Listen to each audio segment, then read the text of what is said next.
कहानी की स्टार्टिंग में हमें फ्यूचर की दुनिया को दिखाया जाता है जहाँ पर धरती से पानी खत्म हो चुका है और धरती अब पूरी तरह से बंजर बन चुकी है, जिस पर अब कहीं भी हरियाली दिखाई नहीं देती है। यहाँ पर हम एक अनस नाम के आदमी को देखते हैं जो कि अपने बेटे और बेटी के साथ यहीं पर रहता है। उसके पूर्वज यहीं पर रहकर खेती किया करते थे। वो भी अपने पिता के साथ मिलकर खेती किया करता था, लेकिन पानी की कमी की वजह से ये पूरा इलाका सूख चुका है। लेकिन उसके बच्चों को पता ही नहीं है कि आखिर हरियाली कैसी होती है। अब पानी की कमी की वजह से जितने भी लोग यहाँ पर रहते थे वो पलायन करके यहाँ से जा चुके हैं। लेकिन अनस को आज भी यकीन होता है कि वो इस जमीन पर फिर से खेती कर सकता है, इसलिए वो एक आदमी से मिलने के लिए जाता है जो कि जमीन से पीने का पानी निकालने का काम करता है। वो उस आदमी के पास जाकर उससे इतना पानी मांगता है जिससे वो खेती कर सके, लेकिन वो आदमी उसको बताता है कि इतने पानी का अरेंजमेंट नहीं हो सकता है और अगर तुम्हें इतना पानी चाहिए तो इसके लिए तुम्हें बहुत ज्यादा कीमत चुकानी पड़ेगी। पर अनस के पास इतने पैसे नहीं होते हैं जिससे वो इतनी ज्यादा कीमत में पानी खरीद सके। अब अनस निराश होकर अपने बेटे के साथ अपने खच्चर को लेकर वापस घर आने लगता है, लेकिन रास्ते में उसके खच्चर की टांग टूट जाती है जिससे अब वो चल नहीं सकता है और इसलिए अनस को मजबूरी में अब उसे मारना पड़ता है। वो जब घर आता है तब वो देखता है कि उसकी बेटी रेत से बर्तन मांज रही होती है, क्योंकि पानी की कमी की वजह से इन्हें रेत से ही बर्तन मांजने पड़ते हैं। अब क्योंकि अनस का खच्चर मर चुका था इसलिए उसे एक नए खच्चर की जरूरत थी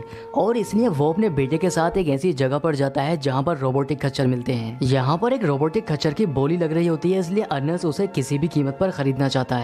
क्योंकि रोबोटिक एनिमल को खाने पीने की जरूरत नहीं होती है, इसलिए वो उसे हाईएस्ट बोली लगाकर खरीद लेता है। लेकिन एक फ्लेम नाम के आदमी को इस बात से बहुत गुस्सा आता है क्योंकि वो उस रोबोटिक एनिमल को खरीदना चाहता था। अब अनस अपने बेटे को लेकर उस रोबोटिक एनिमल के साथ एक हॉस्पिटल में पहुंचता है।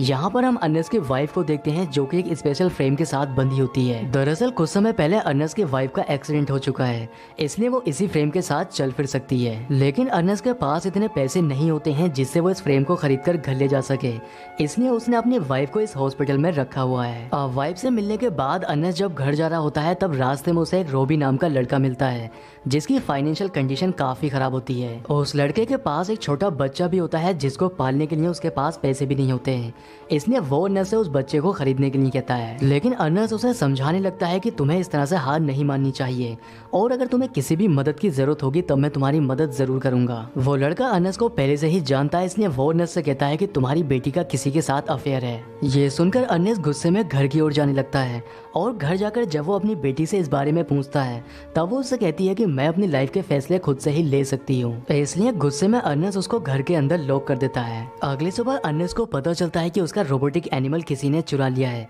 इसलिए उसका सबसे पहला शक फ्लेम के ऊपर जाता है क्योंकि वो भी उस रोबोटिक एनिमल को खरीदना चाहता था। अब जब वो उसे ढूंढने के लिए जाता है तब जमीन से पीने का पानी निकालने वाले लोग उसके ऊपर हमला कर देते हैं जिससे वो बेहोश हो जाता है। अब अनस को जब होश आता है तब वो उन्हीं आदमियों के बीच होता है और वो आदमी उस पर पानी चोरी करने का इल्जाम लगाते हैं क्योंकि उनके आदमियों ने अनस को अपने रोबोटिक एनिमल के साथ पानी चुराते हुए देखा होता है। अब वो आदमी अनस को मारने लगते हैं, लेकिन तभी अनस के हाथ एक गन लग जाती है और वो उनके ऊपर गन पॉइंट कर लेता है और इसी का फायदा उठाकर वो यहाँ से भाग जाता है। अब यहाँ से भागने के बाद अनस फ्लेम को ढूंढने के लिए निकल जाता है और उसे यकीन था कि फ्लेम ने ही उसका रोबोटिक एनिमल चुराकर इन लोगों का पानी भी चुराया है। अब वो उसको ढूंढता हुआ उसके पास तक पहुंच जाता है और उसके ऊपर गन पॉइंट कर लेता है। वो देखता है कि उसका रोबोटिक एनिमल उसी के पास है और उसके ऊपर बहुत सारा पानी भी लोड हो रखा है। अब अनस फ्लेम के ऊपर गन पॉइंट करके उससे उन आदमियों के पास जाकर उनका पानी वापस करने के लिए कहता है, लेकिन फ्लेम उससे कहता है कि वो इस पानी को बॉर्डर के दूसरी ओर बेचने वाला है जिससे उसे बहुत ज्यादा पैसे मिलने वाले हैं। इसलिए वो अनस से कहता है कि अगर तुम चाहो तो मेरे पार्टनर बन सकते हो जिससे तुम्हें भी बहुत सारे पैसे मिलेंगे। लेकिन अनस ऐसा नहीं करना चाहता था, इसलिए वो उसकी बात नहीं मानता है। पर रास्ते में चलते समय डिहाइड्रेट होने की वजह से उसके पैर लड़खड़ाने लगते हैं। तब फ्लेम उससे कहता है कि तुम इसमें से पानी निकाल कर पी सकते हो। अब अनस उसमें से पानी की एक बोतल निकाल कर पी लेता है, लेकिन इसके बाद भी अनस उसकी डील को एक्सेप्ट नहीं करता, इसलिए मौका देकर फ्लेम उसके पत्थर मार देता है जिससे उसकी मौत हो जाती है। अब फ्लेम उसकी मौत को इस तरह से दिखाना चाहता है जैसे कि उसकी मौत रोबोटिक एनिमल की वजह से हुई है। अब इसके बाद वो अनस के घर जाता है और यहाँ पर हमें पता चलता है कि उसकी बेटी का बॉयफ्रेंड कोई और नहीं बल्कि फ्लेम ही होता है। अनस की बेटी अपना घर छोड़कर फ्लेम के साथ यहाँ से चली जाती है। दूसरी ओर हमें अनस के बेटे को दिखाया जाता है जिसको जब ये पता चलता है कि उसका पिता सुबह से घर नहीं आया है, इसलिए वो अपने पिता को ढूंढने के लिए निकल जाता है। वो अपने पिता को ढूंढता हुआ एक जगह पर पहुंचता है जहाँ पर उसे अपना रोबोटिक एनिमल एनिमल मिल जाता है जिसके अंदर पानी की कुछ बोतल होती हैं। वो उस पानी को लेकर वाटर सप्लायर के पास जाता है और उसे बताने लगता है कि उसके पिता ने पानी की चोरी नहीं की है, जिससे वाटर सप्लायर को भी इस बात पर यकीन हो जाता है। फ्लेम ने अर्नेस्ट की मौत को इस तरह से दिखाया था जिससे सभी को ऐसा लगे कि उसको रोबोटिक एनिमल ने मारा है। इसलिए उसका बेटा रोबोटिक एनिमल को घर लाकर तोड़ने लगता है क्योंकि उसको ऐसा लगता है कि इसी की वजह से उसके पिता की मौत हुई है। लेकिन तभी यहाँ पर फ्लेम आ जाता है और उसे समझाने लगता है कि तुम्हें हिम्मत नहीं हारनी चाहिए। वो उसके सामने बहुत अच्छा बनने का नाटक करता है।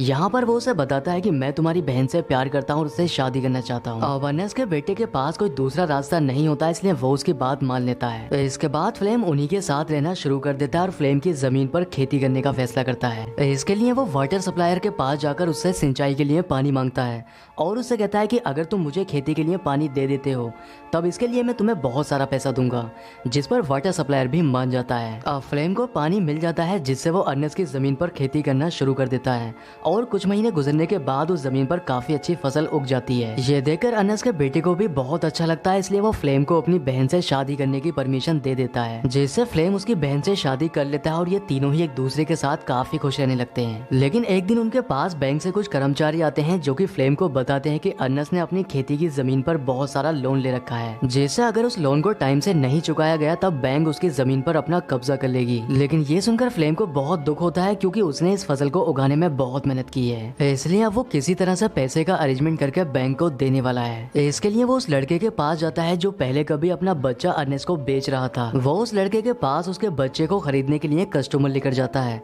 इसलिए वो लड़का भी अपनी वाइफ को बिना बताए अपने बच्चे को उस कस्टमर को बेच देता है। अब बच्चा बेचकर उस लड़के को जो पैसे मिलते हैं फ्लेम उन पैसों को छीन लेता है और उस लड़के के गोली मार देता है।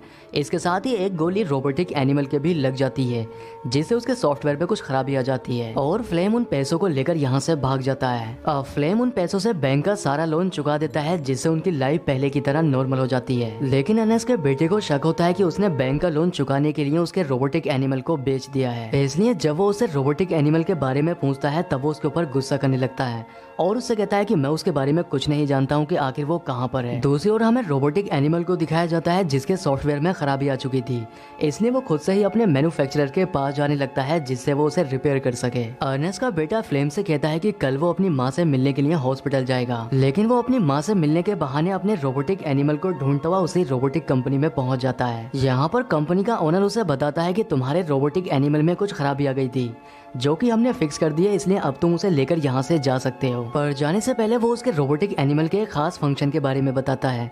वो उससे कहता है कि तुम्हारा ये रोबोटिक एनिमल कुछ फुटेज को रिकॉर्ड कर सकता है। अर्नेस्ट का बेटा जब उसके द्वारा रिकॉर्ड की गई फुटेज को चेक करने लगता है तब उसे पता चल जाता है कि उसके पिता को इस रोबोटिक एनिमल ने नहीं बल्कि फ्लेम ने मारा है। इसके साथ ही उसे ये भी पता चल जाता है कि पैसे के लिए उस रोबी नाम के लड़के को भी फ्लेम ने ही मारा है। इसलिए घर आकर वो उससे अपने पिता की मौत के बारे में पूछने लगता है, लेकिन फ्लेम उसके सामने अनजान बनने का नाटक करता है और उसे कुछ भी नहीं बताता है। लेकिन जब वो उससे कहता है कि तुम्हें रोबी ने याद किया है, ये सुनकर वो काफी हैरान हो जाता है और उसे यकीन नहीं आता है कि रोबी आखिर जिंदा कैसे हो सकता है, क्योंकि रोबी को उसने अपने ही हाथों से मारा था। अगले दिन फ्लेम के पास रोबी का एक लेटर आता है जिसमें लिखा था कि वो बहुत परेशान है और उसे फ्लेम की मदद की जरूरत है। वो उसे एक जगह पर मिलने के लिए बुलाता है, इसलिए फ्लेम उससे मिलने के लिए उसी एड्रेस पर पहुंच जाता है। लेकिन ये जगह इतनी बेहद होती है कि उसका पैर एक पत्थर से टकराता है जिससे वो एक खाई में जाकर गिरता है। अब यहाँ पर अर्नेस्ट का बेटा आता है जिसे देखकर फ्लेम समझ जाता है कि वो लेटर रोबी ने नहीं बल्कि अर्नेस्ट के बेटे ने लिखा था और उसकी आंखों में देखकर उसे ये भी पता चल जाता है कि उसे अपने पिता की मौत की सच्चाई पता चल चुकी है। इसलिए वो उसे समझाने की कोशिश करता है,